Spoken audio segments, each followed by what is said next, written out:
Hey, what up, what up, what up, AK here. Today we're going to be talking about my my gigging amp. It's a Blues Deville. I'm just going to be cleaning it up and taking a little dust out of it. If that's something you're interested in, stick around for the Broke Single Guitar Show. Alright, we're going to take this time to do an unboxing. This was about a month ago. I had seen one of the Amazon deals of the day, and this was seriously $18 for a 2-light LED light package. They're small, compact. They come with like a selfie stick and stands to hold them up, and you can use like a phone battery charger to plug them in if you're doing it remotely, or just use the regular USB plug.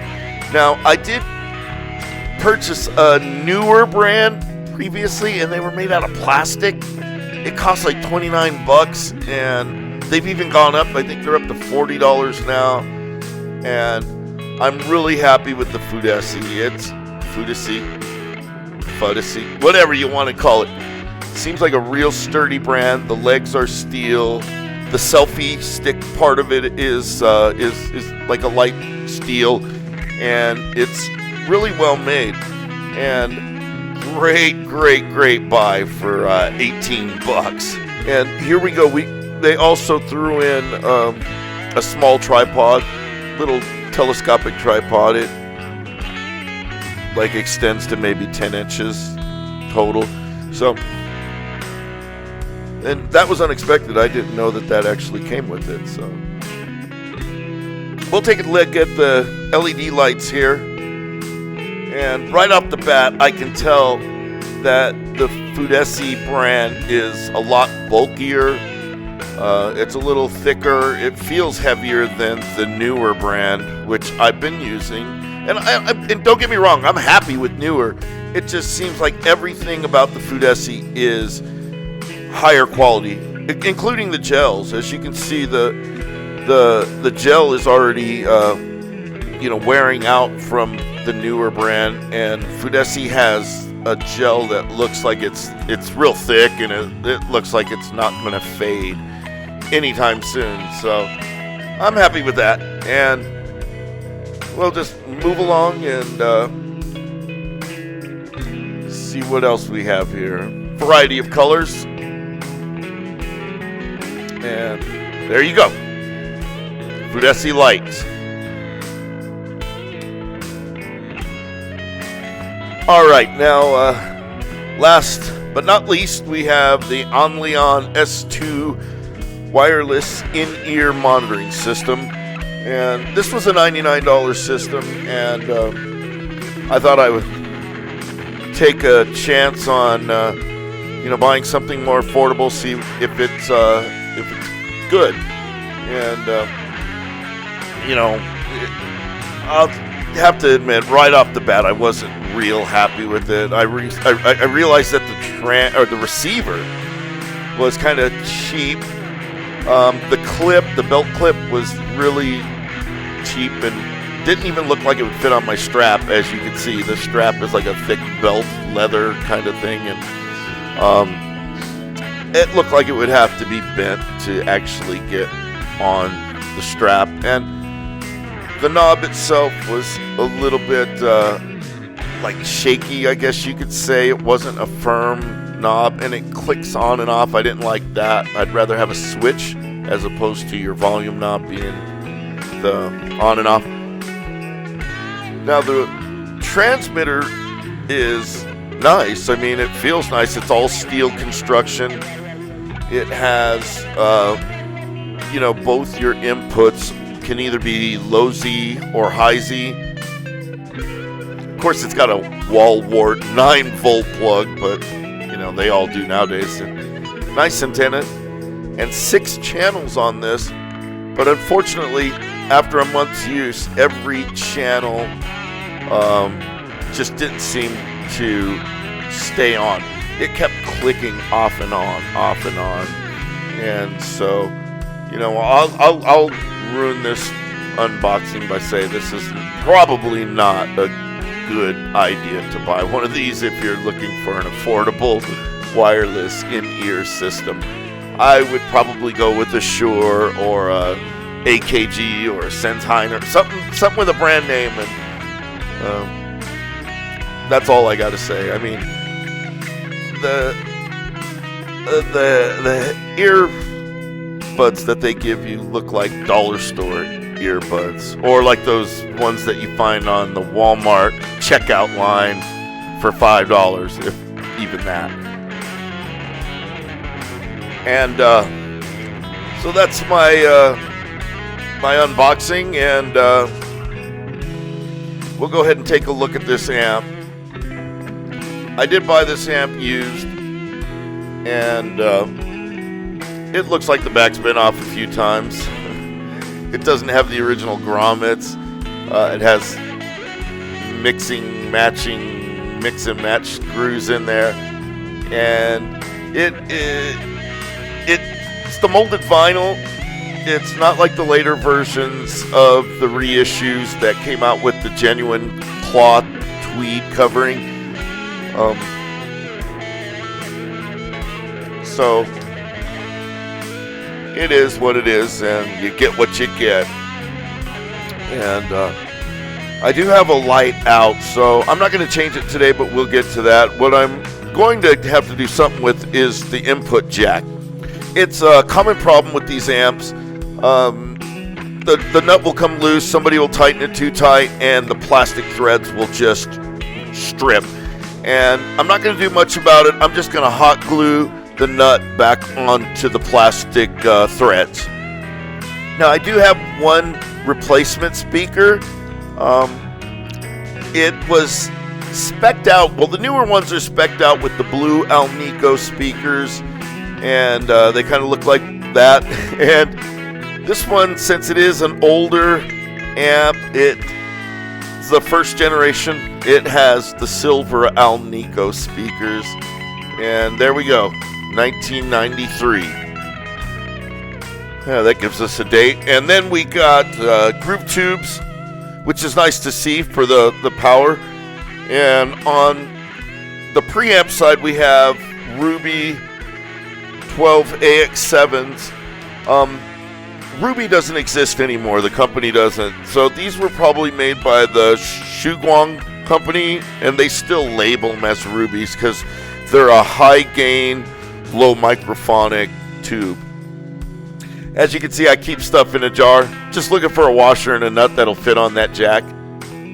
And I'll fix this on a later time. I'll probably use some rock hard wood repair or something like that. Now, I do like these Harbor Freight mini screwdrivers.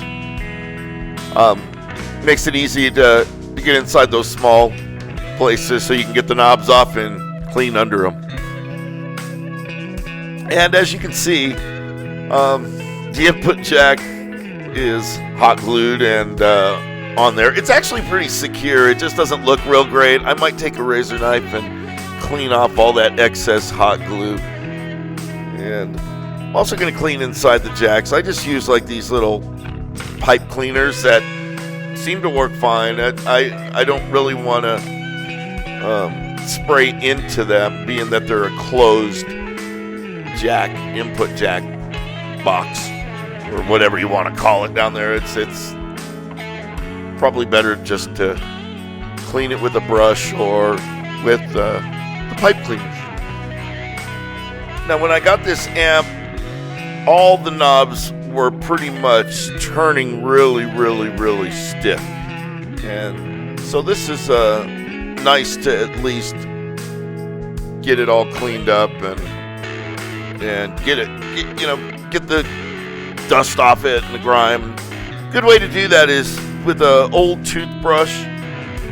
This one I'm using right now came in an electronic repair kit that I had, so it wasn't really meant for brushing teeth, but you probably could. But I'll tell you what, it's nice to have.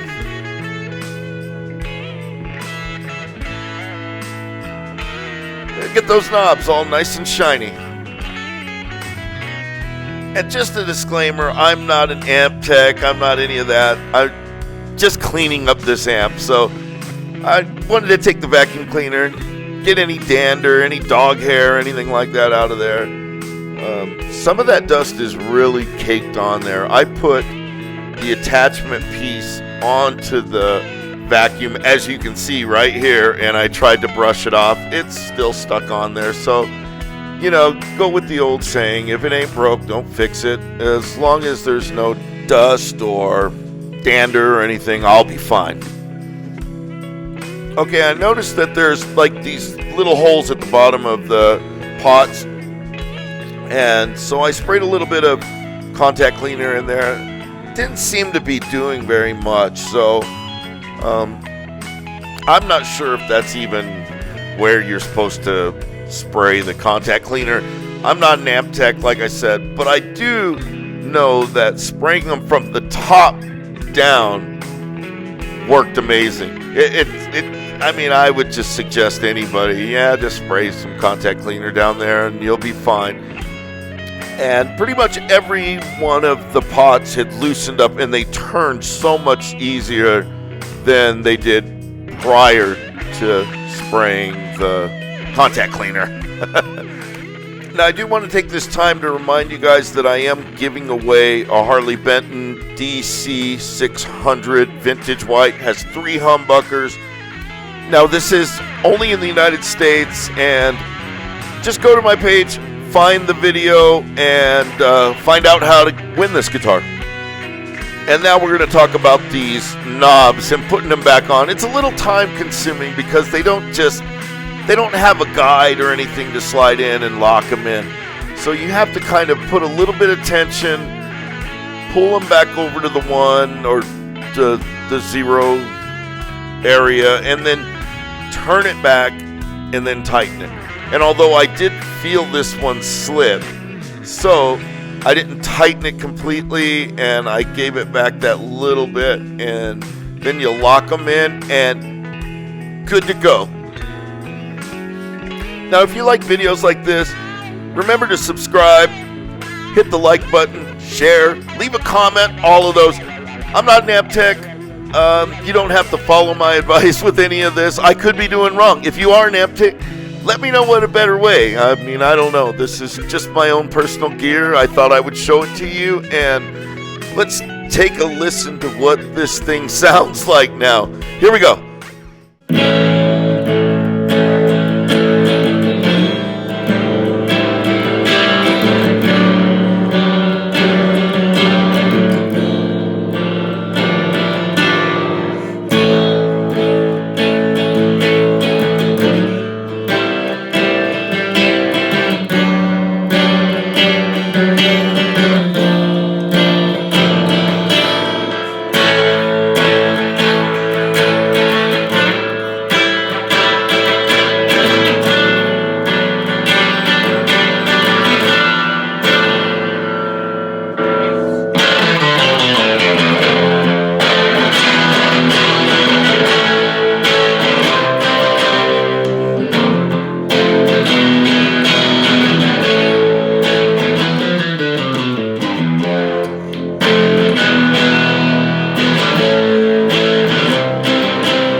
All right. I want to thank you for watching.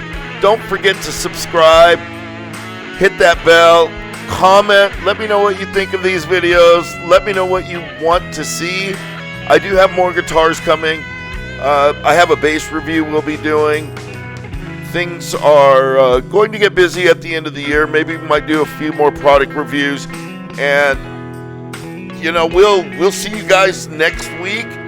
And I want to thank you for watching. Don't forget, I have a guitar giveaway going on right now. So tell your friends, and I will see you next week here on the Broke Single Guitar Show.